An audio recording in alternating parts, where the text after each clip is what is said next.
La Unidad de Inteligencia Financiera y la Fiscalía indagan a cerca de 800 personas físicas y morales relacionadas con operaciones que parece que tienen movimientos financieros presuntamente ilícitos que implican por separado cerca de 300,000 millones de pesos. Muy elevada cantidad también de dólares y otra por lo mismo de euros. Esto está dando a conocer Santiago Nieto Castillo. Es el verdugo que participó en un seminario Violencia y Paz por parte del Colegio de México. Este funcionario, que se ha convertido en uno de los más importantes de nuestro país, dice que por medio de denuncias penales se indaga a unas 400 personas físicas, 350 personas morales y hasta medio centenar de servidores públicos por presunta realización de operaciones con recursos de procedencia ilícita. Además, presentó esquemas de investigación. Parece que esto efectivamente está de inmediato unido a lo que señala el presidente Donald Trump.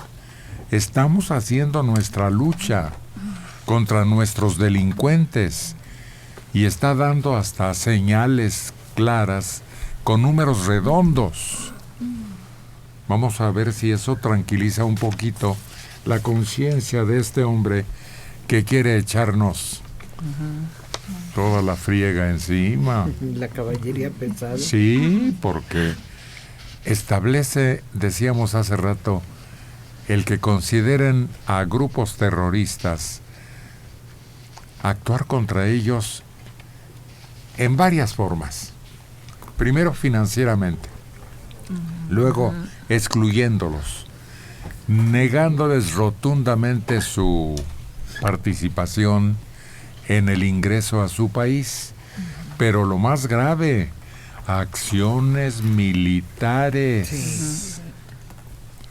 Ya vimos que hay países que están siendo bombardeados o atacados con fuego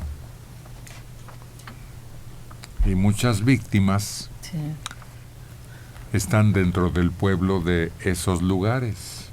Pues allí tenemos que sea una especie de Hamas o Hamas, que una especie de Al-Qaeda que tenga el rango de los talibanes por esa ley patriótica, por esa ley que se promulgó en Estados Unidos, según esto a raíz del ataque a las Torres Gemelas. Entonces se atendrían a esto, no se saldrían de su ley para hacer daño a México. Y claro que hay diplomacia, leyes, hay formas diplomáticas, pero pues con este gobierno no creo que sean muy eficaces. ¿Por qué? ¿No son demasiado estrictas como debieran serlo? ¿Las de nosotros o las de ellos? Las de nosotros. Que yo creo que no se puede hacer mucho más, porque si se pone más enérgico el presidente o Ebrard, ¿qué se puede ganar? Simplemente que la opinión internacional esté alerta acerca de este conflicto que desde que yo recuerdo con nosotros no había sido tan peligroso, tan riesgoso. Es un momento muy difícil. Lo que ocurrió con la familia Levarón, ¿Cuánto hace que está sucediendo con nuestros paisanos en diferentes entidades del país que se han vuelto ya de plano invivibles, a punto de declarar lo peor que le puede pasar a un gobierno nacional que resulta inoperante? Escuché una entrevista con uno de los Levarón, uno que hasta perteneció al gobierno del sexenio anterior. Dice, nosotros no fuimos a pedir intervención, no, eso sería lo último, primero somos mexicanos. Lo que fuimos a pedir es que se detuviera el flujo de armas. Es todo lo que dice que fueron a pedir como ciudadanos estadounidenses. Pues no, yo creo que tú oíste una parte parcial, porque en otras declaraciones sí lo han señalado, que en México no les hacen caso y que el gobierno de México no actúa. Y hasta se burlaron de lo de abrazos en vez de balazos. Sí. Que él no sabía las implicaciones de la petición, pero que él pidió ayuda. A donde llegara. Aquí no le estaban dando ayuda, aquí no le hacían caso. Siempre el vocero más fuerte ha sido Julián Levarón, pero anoche entrevistaban a Adrián Levarón, que es el papá de Ronita, una de las señoras que resultó muerta. Y él lo dijo muy a su manera, ¿no? Dijo, yo no quiero que intervenga este señor Trump porque yo también tengo problemas con él. Para empezar, ni me gusta su manera porque no se peina, ni se corta el pelo, así lo mencionó. Enseguida, yo no quiero que intervenga en México porque nosotros antes que nada somos mexicanos y yo quiero estar aquí. Mucha de mi familia se fue a Estados Unidos a pasar ahora Navidad y demás, pero yo no sé ni siquiera si voy a volver a tener Navidad. Yo el lunes a las 10 de la mañana voy a ir a México a tocar, no sé ni qué puerta de Palacio Nacional, pero yo voy a ir a buscar al presidente para que haga algo al respecto y que solucione esto, la violencia que está sucediendo acá. Hasta ahí, pero fue Adrián Levarón. Qué bueno que piensen y sientan que son mexicanos y que tienen hijos nacidos aquí y que su familia ha intentado convertir en un paraíso el lugar donde viven. Sí. Es una historia muy curiosa de esta religión. Tenían su grupo mayoritario en los Estados Unidos. Cuando México pierde una parte importante de su territorio, ellos estaban en lo que era considerado México. Más tarde fue considerado estadounidense.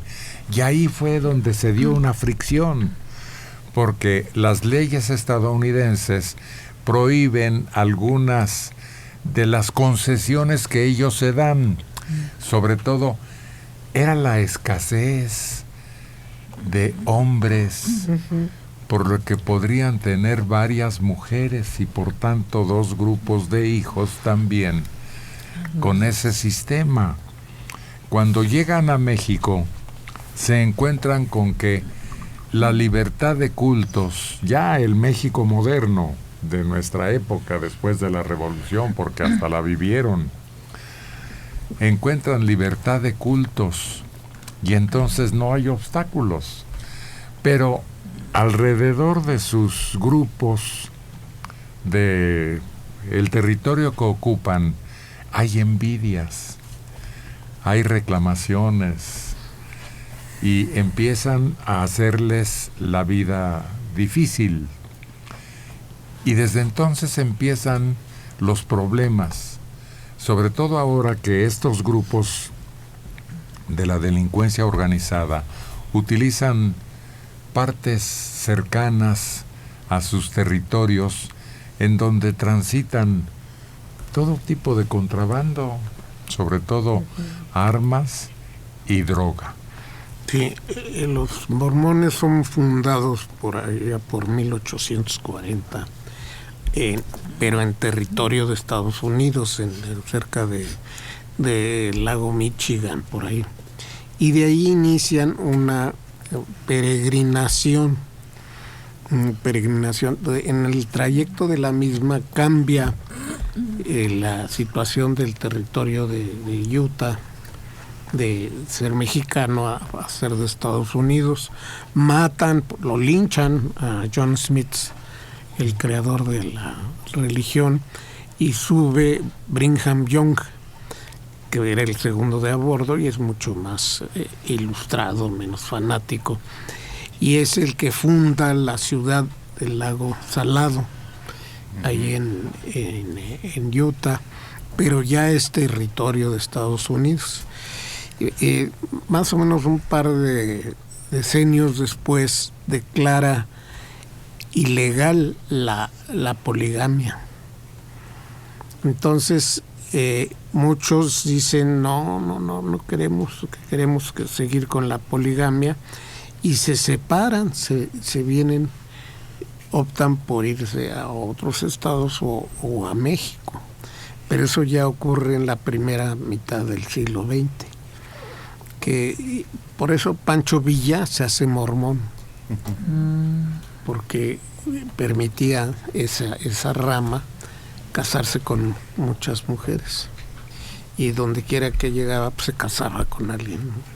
Con Astroberta y con la otra compañera. Pero sí, ellos son legítimamente totalmente de Estados Unidos. La visión esta que tiene Smith de que un arcángel le entrega unas láminas con el libro de Mormón ocurre por ahí, por el río Mississippi. Hay un lugar donde supuestamente ocurrió el milagro. Está copiado de la vida de Mahoma, ¿no? Y ya, pues cualquiera que haya leído el libro de Mormón se da cuenta que es copia de muchos de los libros de la Biblia, ¿no? Una especie de revoltijo con las mismas situaciones, pero también hablan de algo muy raro.